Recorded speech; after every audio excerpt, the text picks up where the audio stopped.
Very good afternoon and a very happy new year to everyone. Hope this new year will start with good hopes and have a very promising year ahead. Okay. In this class, let us see what are attitudes and how they are developed and some ways of measurement. So, what is an attitude? Attitude is a disposition towards an object, person, or situation. So, by that, what do we understand? There is always an subject-object relationship involved in these attitudes. That is, our disposition is either favorable or unfavorable towards a person or a situation, to an object or a group of objects, or to an organization, whatever. Okay. So, how these attitudes are developed? These attitudes are developed from. Thank you. Attitudes it may develop from personal experiences or through interaction with other people and learning from important people in our lives. Okay. So that means attitudes are learned, they are not innate. Okay. So actually attitudinal disposition may be stimulated by the presence of or with reference to an object, person or situation. So, in very ordinary words, attitudes can be said as these are general feelings and they serve as summaries of our beliefs. So, attitude is best defined as an enduring system of the cognitive component, the feeling component, and the action tendency component. So, attitude involves the three components. What are they? One is cognitive component, which relates to the belief regarding the object of attitude, and the feeling component, that is the emotions, and the action tendency component, the action or behavioral readiness or actual behavior also. These components are involved in attitude. All these three components center around an object, person, or an event, situation, anything that is centered around an object. A subject's attitude is centered around an object. Okay. So again, attitude is a well-defined object of reference. Subject-object relationship is there, and also it involves feelings. And as we have just seen that attitudes can vary from favorable to unfavorable, vice versa, through neutral. Okay. So then how do we measure attitudes? There are some popular measures. One is self-report inventory. That is, self-report inventory means generally we call them as attitudinal scales. Usually we provide a number of statements for which the persons say their attitudes, like they rate whether they agree, strongly agree, or do not agree, or do not can't say clearly, something like that. So very satisfied, satisfied, neutral, somewhat satisfied, not at all satisfied. Like that we have a degree of choices among which the person chooses.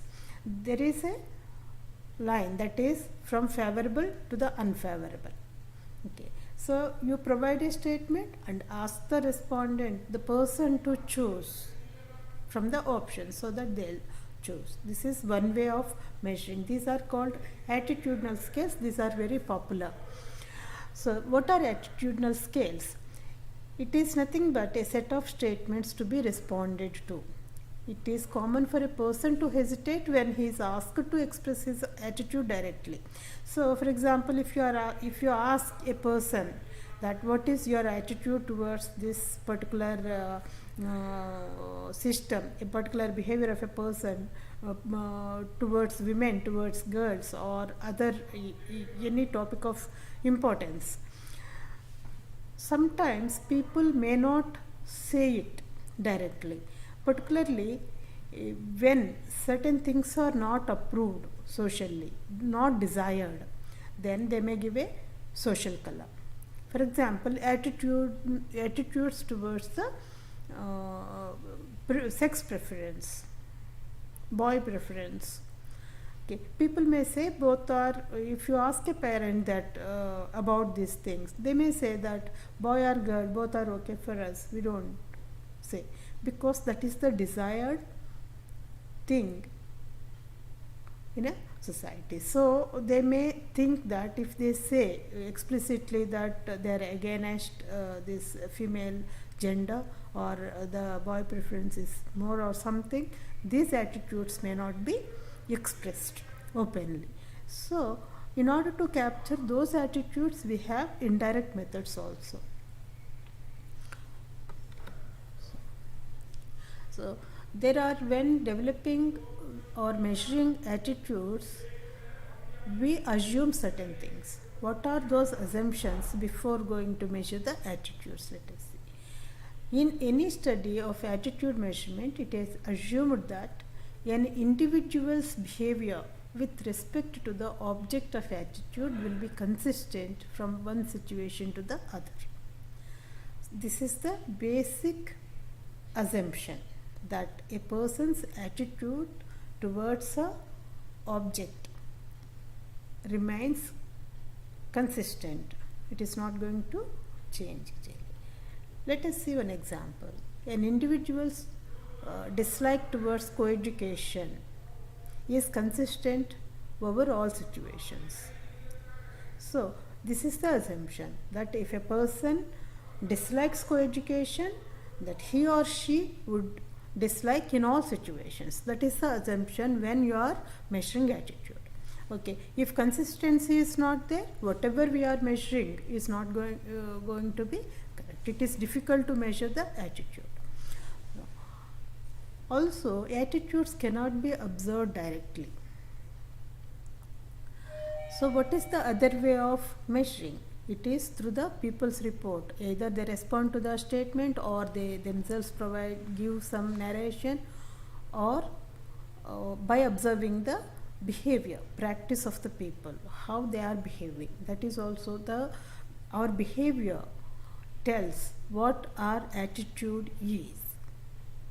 That is the best way to know the attitude. The person's behavior is the best way to understand a person's attitude, actually. But it is very difficult to carry out this type of research, because observation needs a lot of time. There are other issues involved. Okay, so it must be inferred from the behavior of the person, either verbal or non-verbal. Actually, the statements and actions towards the object of the attitude reveal the degree of favorableness or unfavorableness. Okay. Then let us see. Campbell in 1950 categorized the measurements into 4 categories. Broadly, they are disguised based on whether it is a disguised or non-disguised test, or whether it is a structured or non-structured test. So what are those 4 methods? One is non-disguised structured tests, non-disguised non-structured scales. Usually we are using this one. So survey interviews, biographical and essay methods come under non-disguised non-structured scales, but mostly we use the survey interviews to measure the attitudes, to assess, to understand the attitudes towards the topic of interest. And disguised non-structured tests and disguised structured tests. Let us see about each of these. Okay. So non-disguised structured tests. These are attitude scales. Many people are familiar with the Likert scale, 5-point scale, 7-point scale. Sometimes it is like 100-point scales are also there. Attempts to measure the attitude on the basis of direct statements regarding the object of attitude. That means we provide a statement and we make sure that the statement is neutral, and we provide the options: strongly agree, agree, cannot say, or somewhat agree, do not agree, not at all agree, strongly disagree. Like that. Okay, 5 points. So the respondent will choose amongst these 5 things. For example, if you want to assess the attitude regarding maybe a performance of a health facility, performance of peripheral health workers, you can provide something. You can provide a statement that ASHAs in our area are performing very well. Whereas some others reported their this performance was not very good. Then you can ask whether they agree with which statement. That is one. After that, based on that statement, you can have further questions. So provide one statement and then ask them how far they agree with that statement. Okay, so these are Thurston scale, Likert scale. These are the various scales, and Likert scale is the popular one, usually the 5-point scale.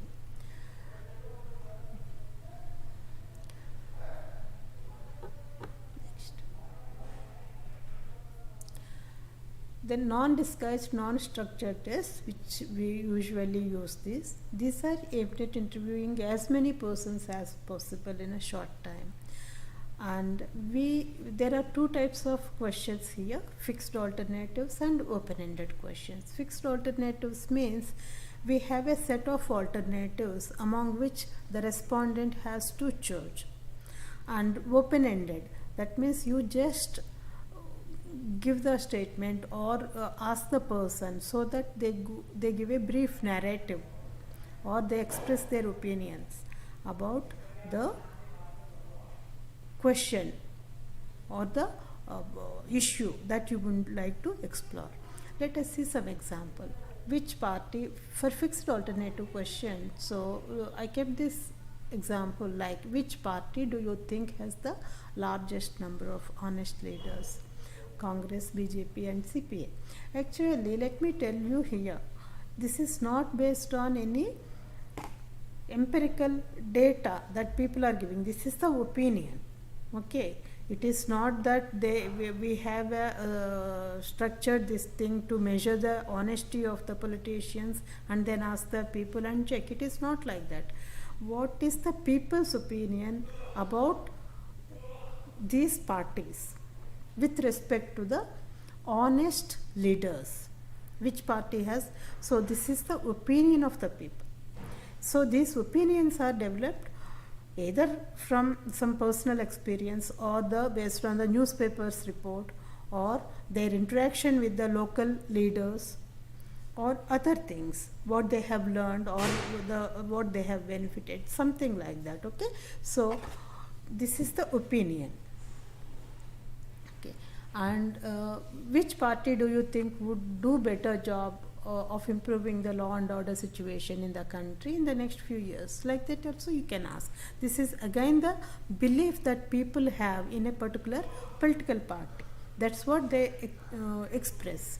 It is not uniform across all the respondents. Some would believe that it will be CPI, if it comes to power, if it is the best party to maintain law and order. Some would believe that BJP, some would believe Congress. And also it depends on their political inclination towards a party, their likeness, the amount to which they agree with those parties. For example, the supporters of Congress definitely choose Congress. Okay, and the supporters of the BJP would definitely choose BJP for this question.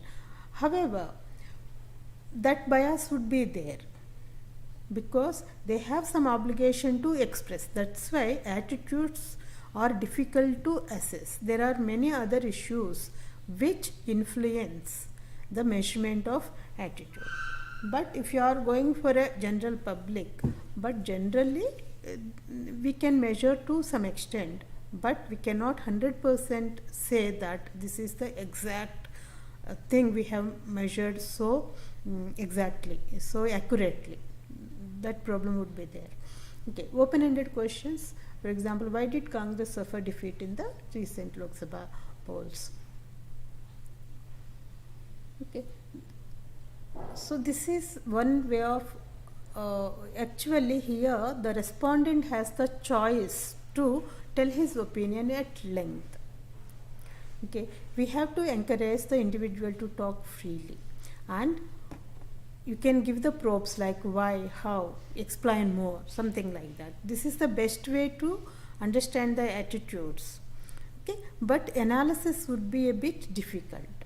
In the fixed alternative questions, it is very easy to analyze the responses. You just click that how many people said option 1, how many said 2, how many said 3. But here in open-ended questions, again you have to read and make them brief quotations and then do. Analysis would take a bit more time. Analysis is not that very easy, simple. Okay. However, it is best to combine these two types of questions in a questionnaire, in a survey, open-ended as well as fixed alternatives depending on the purpose of that particular question. Okay. As I just said now, fixed alternatives are simple and yield reliable data. Open-ended questions can be used for exploring general problems and contexts of the attitude. Okay. Then in this type, there is the second method is the biographical and essay methods. Generally, we can assess the opinions expressed in letters or diaries, books written, or biographies. However, the major demerit in these methods is that generally persons do not express the true content of humiliating or events because they know that such materials may further expose them to humiliating situations. If you see many biographies, it is mainly the praising part, not the other part. Whether it is a autobiography or whether it is a letter written to the other persons, but they do capture attitudes, but mainly some of the content may not be openly written, because generally we never keep the things in writing which is going to humiliate or expose our negativities. Okay, that is the major problem in this biographical and essay methods. Then the disguised non-structured tests. These are also called as projective tests. Ink blot technique, Rorschach's test is one of the popular tests. So generally, if you see in the psychology clinics and all, they do these ink blots to assess the personality or problems in the thought process, all these things. So this is an indirect method. Generally, if some people are not expressing their opinions or their feelings or what they were undergoing, in that case, the indirect methods are used. The assumption is that here generally a set of pictures are provided to the respondents and they were asked to describe each picture shown to them. But actually it has nothing to do with what is there in the picture, but how they interpret it. That means in this test, in this projection test, the assumption was that when the individual makes a specific interpretation about the situation through these techniques, say for example a picture or an ink blot, the interpretation is not determined by something in the picture itself, but by something about himself or herself. That is the person's motives, attitudes, values, etc. One of the researchers, scientists, what he has done was that he collected some photographs which are showing some labor work, and he has shown to the respondents. Actually, whatever narration the respondent gives represents the motives of the person, attitude of that person, and the values the person holds, rather than what is there in the picture actually. If they show a river picture, then the interpretation the person gives. He constructs a small story or gives a narration. It is not about the physical qualities of the river usually. It is about the motives. So they will show a picture. Okay, so there may be many objects. So he's asked, the person is asked what this picture means to you. So he describes. Some may describe about the feelings of gloomy. Some may get the feeling that it is gloomy something. Some would say that it is a very bright environment, green environment, serene environment. It varies. The same picture, different people give a different narrations. This is an indirect way. So why different people are giving different narration to the same picture? Because it has whatever narration they are giving, whatever explanation they are giving with respect to this picture depicts their attitudes or their motives, their feelings, rather than what is actually there. Okay, it is not about tree or river or a boat or a sun in the picture, but it is their motives. Okay. So ink blot technique is one of the things which is being used widely, particularly in the psychology and psychiatric clinics. Based on this, they assess the people's personality or the thought process. Then, disguised structured tests. Here, indirect methods of assessing the attitude. It is again another indirect method. Actually, here several non-factual items, that means we call error choice items, are given. Usually 2 alternatives are provided, but some would suggest to increase the number of alternatives. Okay. So again, it has nothing to do, I just kept an example here, please see. Recent removal of employees by various private sector companies was either legal or illegal.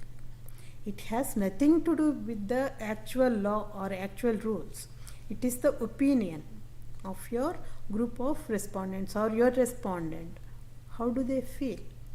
Whether it is legal or illegal. Okay, so they have to choose between these choices. Okay, this is the non-factual thing. So it reflects their opinion or their feelings towards a particular decision of a particular private company. For example, a few years back, US companies removed several Indian software employees because of the economic recession. Many people felt that it is injustice. Okay, it is not fair because it has nothing to do with the conditions they have signed while entering the job. It is the general opinion. So they sign and entered the job with the expectation that they would continue. Okay, but generally when these things happen, we look for the opinions. Many people felt that it is illegal, it is ingenuine. So that's why we call this is error choice method. Okay, so the respondents are forced to select one of the response provided.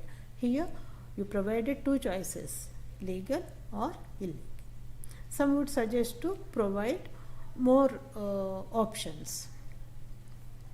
It is when it comes to the public health field, this error choice technique was widely used for measuring attitudes towards health insurance. So, what are the methods? We have direct methods and indirect methods. Direct methods are non-disguised structured tests and non-disguised non-structured tests. Already we have seen. Indirect methods are disguised non-structured measures and disguised structured methods. And indirect measures enable the investigator to measure the attitude of the individual without his or her being aware. For example, if someone is aware that his or her attitude being evaluated, Generally, what do we say? We take care that our original attitude, particularly if it has a negative connotation, we do not express that. We take care that we do not report in such a way. Generally, it was observed that the individuals, when individuals were aware that their attitudes are being assessed, this feeling in itself produces a change in the attitude being measured. Okay, so that's why indirect methods are the best way to measure attitudes, but again there are various problems in measuring through indirect methods. For example, it needs a lot of skill and their time taking. For example, one of the scientists, what they did was, again, as I said in the previous just now, that they have provided some photographs to the people and they were asked to construct a brief narration story, and these were given to the 3 different judges. Okay, then analyzed. Then what happened? There was a strong correlation between the judges, how they have assessed. But one of the problem was that it is time consuming and the personal opinions of the judges also intrude in assessing these narratives. While you are reading a narrative, and how you assess, how you brief them, and how do you decide what is the attitude or what was told in that, is again influenced by the judge. That is one of the major flaw in that indirect method.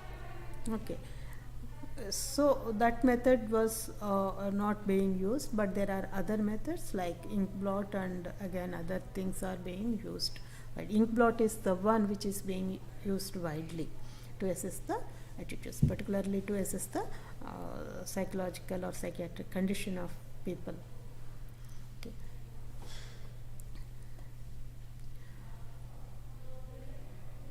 Okay. So, and also another problem is that while you are assessing the attitudes, if that object or that issue is considered more or less confidential or private, issue like maybe for example attitudes towards premarital sex, okay, which is not socially accepted in many societies, then the attitudes may take a social color. Okay. So the people may not reveal their original attitude. Need not always be with all people, but mainly. Okay. In such cases, indirect methods are good. Studying the attitude of unwed mothers towards sex and studying the attitudes of college students towards premarital sex. Generally, in our Indian society, many people may not express their attitude exactly. They may give a social color. So whatever is desired in the society, they may say. But it is not that all respondents will respond in the same way, but there are some people who explicitly say what their opinion really is. Okay. So attitudes are closely related to beliefs and our knowledge. Okay. So already, as we have seen earlier, attitudes have emotional valence, whereas beliefs and knowledge are emotionally neutral.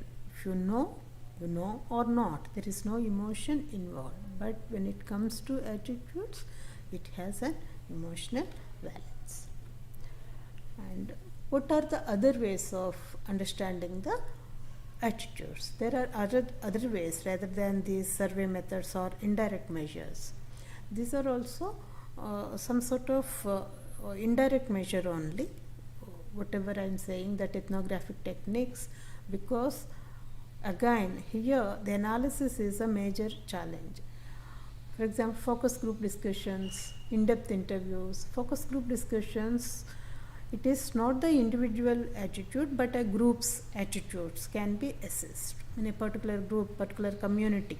What is the attitude of this community towards the political situation or to the healthcare situation or health facilities situation, that something like that. In-depth interviews with individuals and other things are also there. Social network analysis is one more approach used, but what these studies have shown was that there was a strong association between the respondents' own attitude reports and their reports on the perceived attitudes of the relevant others. I would like to share one study with you. Why we are interested in studying the understanding the attitudes. Okay, so that if we understand their attitudes towards a particular illness or a particular health related issue, we can make attempts to change that attitude through various interventions. I'll take the example of one particular case with respect to under 5, which is contributing to under 5 mortality. We know that under 5 mortality is a major concern in the developing countries, the major regions being diarrhea, ARI, measles and malaria. Okay, so let me take this study which was published in Demographic Research in 2004, but very conspicuous study. So there is a concept called abiku among the Yorubas of Nigeria. Okay, so abiku in the local language means children from the spirit world. Actually, what is this abiku?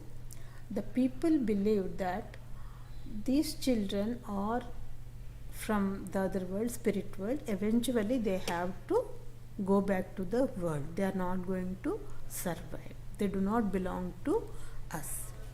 That is what the thing that they have developed. This is the concept of abiku in their culture.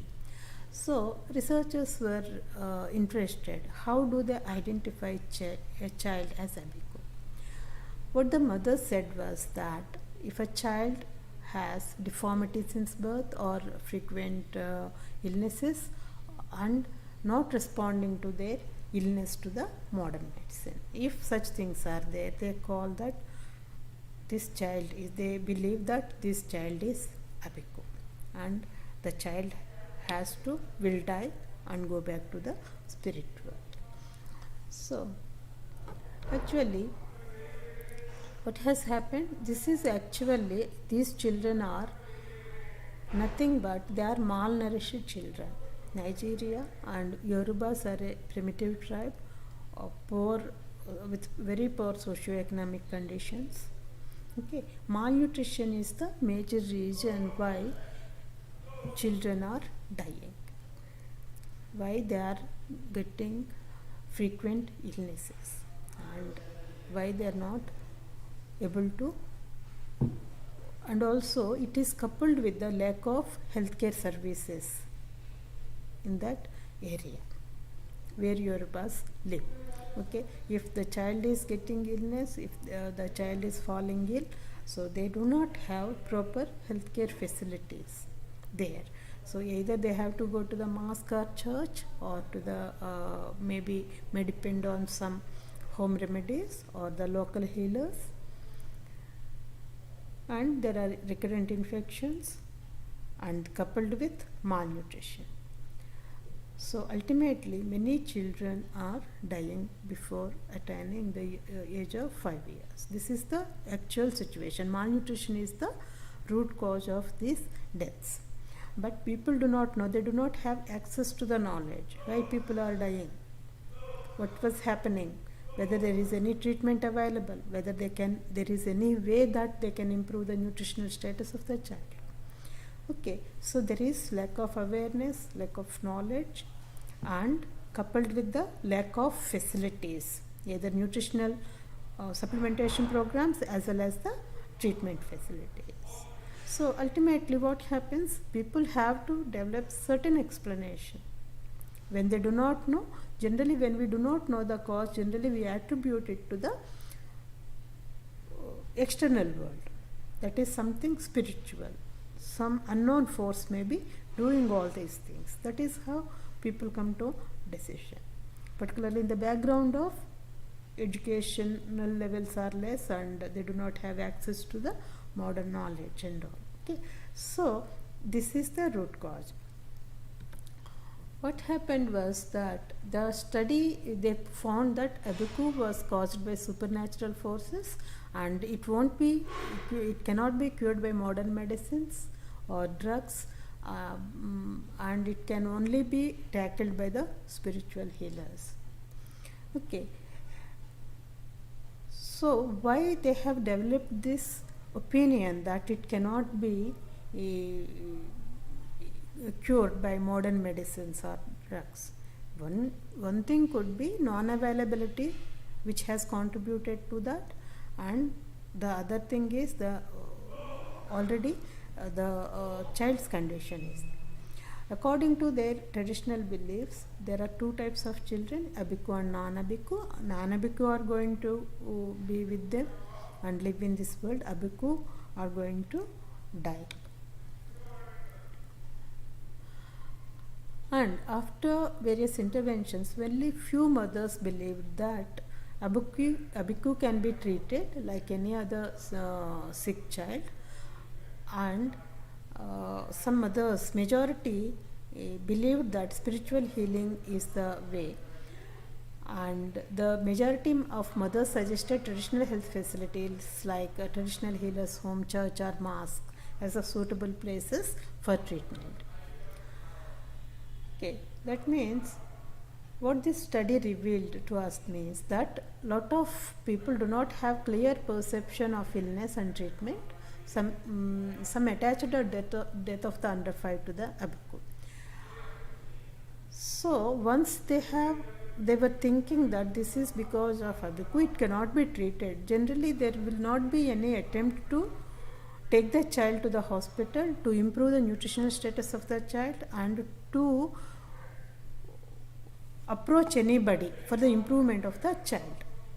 Okay, already they have that opinion and attitude that this child has to die eventually. So that hampers them. That itself, this attitude itself acts as a major barrier to seek further help, further treatment by which a child's life can be saved. Okay.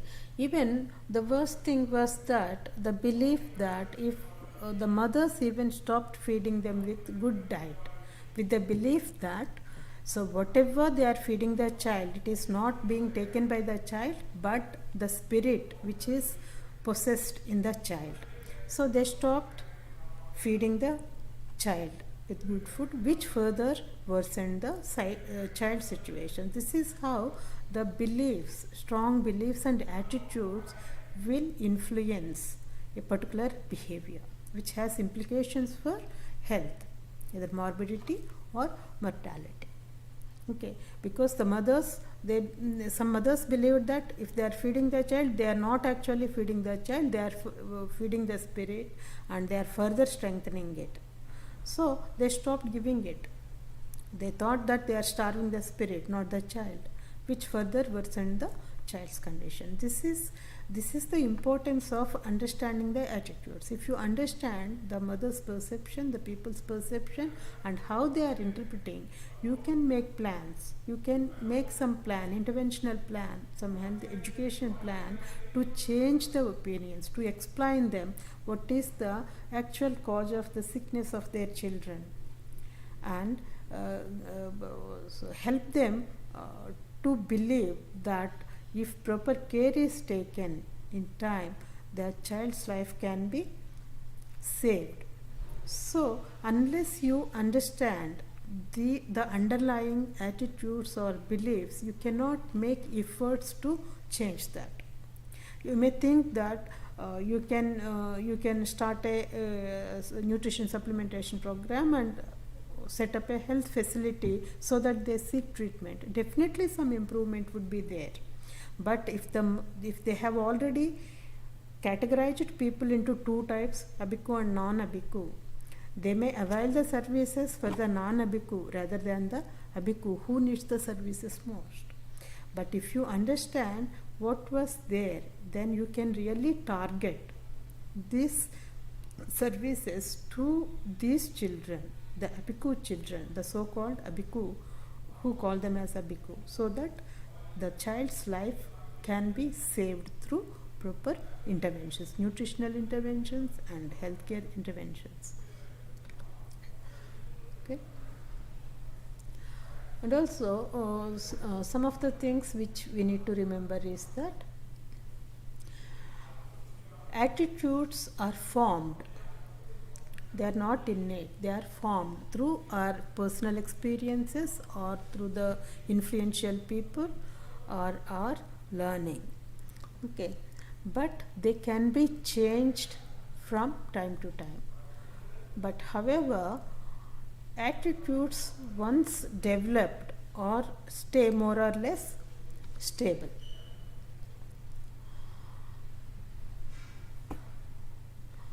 Okay, but since they are learned, still they are amenable for change.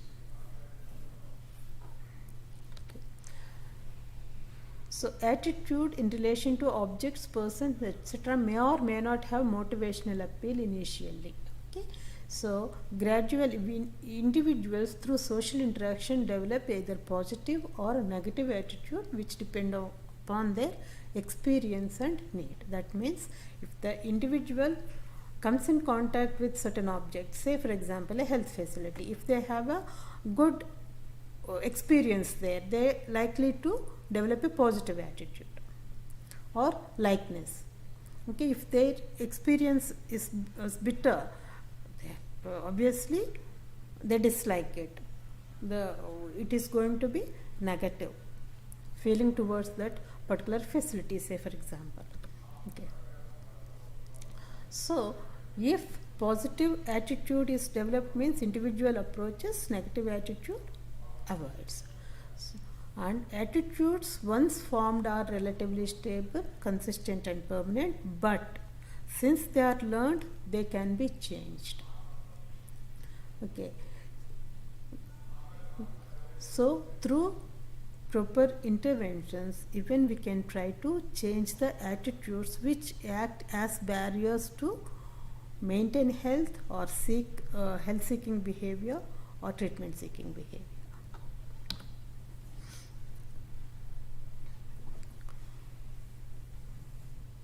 Okay. Attitudes are learned behavior so that they can be changed through subsequent learning or experience.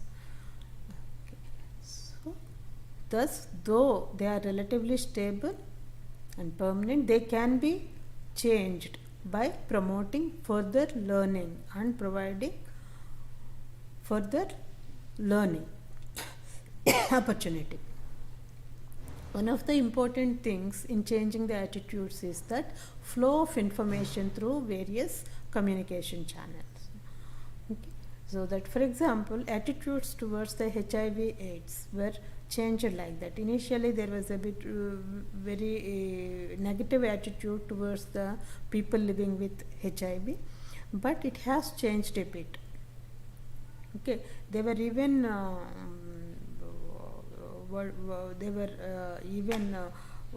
sent out to the outskirts of the village in some of the villages. If we read the stories in 90s and all, even the families abandoned if some person is known as having HIV. That situation is changing. The attitude towards this is changing slowly. Okay, we cannot say it has transformed 100%, but the health education or the flow of information and communications have changed the attitudes towards this illness or the people living with this illness to a considerable extent. For example, one of the most apt example for our situation is that that an unfavorable attitudes towards female gender. See, if you take this example, how this attitude is reflected in the behavior. For example, if you ask a parent that do you see your boy or a girl differently, how do you give weightage? They may say both are same. Okay, but the people's behavior. So if the attitudes towards female gender is so positive, then why do we have so many female feticides and infanticides? Okay, this is the attitude towards a particular sex, female sex, resulting in female feticides and female infanticides. Yes or no? This is the influence of attitude. The attitudes towards a particular sex in a society has far-reaching consequences. Okay. That's why now you understand that it is difficult to assess the attitudes through direct statements. Yes or no? If you ask anybody, how do you treat a female child compared to a male child? Everybody says the socially desirable answer, the best answer. Okay? Both are equal. You don't discriminate.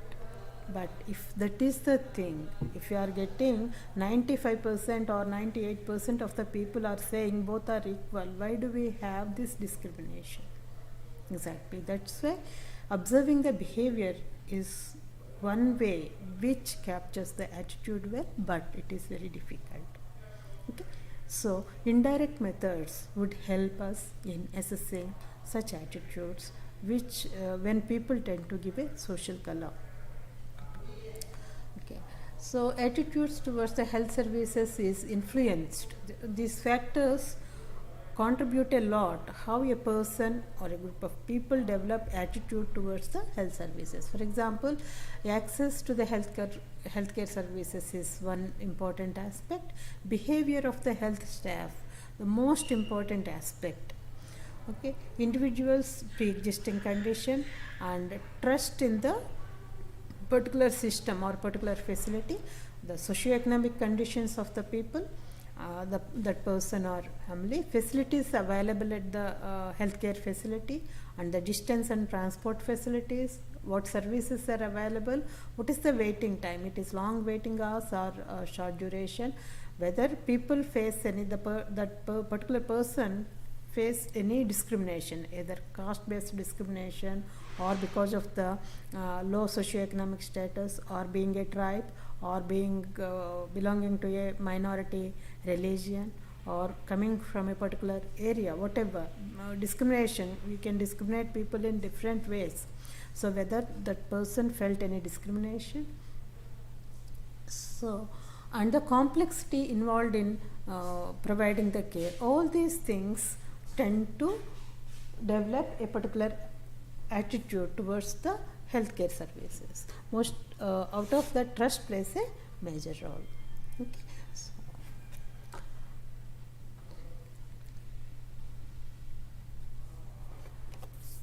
thank you. I'll close the session here.